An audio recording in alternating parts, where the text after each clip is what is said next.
Today, we're going to be taking a look at how to launch the Windows Defender Security Center on your Windows 10 PC, which is the built-in virus scanner that comes with your system in order to find any viruses that you may want to remove so that it doesn't potentially damage your system or let people get a hold of your passwords or any other information you may have on your PC.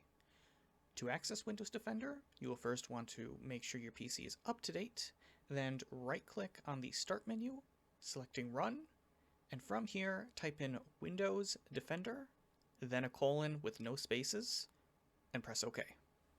This will open the Windows Defender Security Center. This is where most of your actions will take place.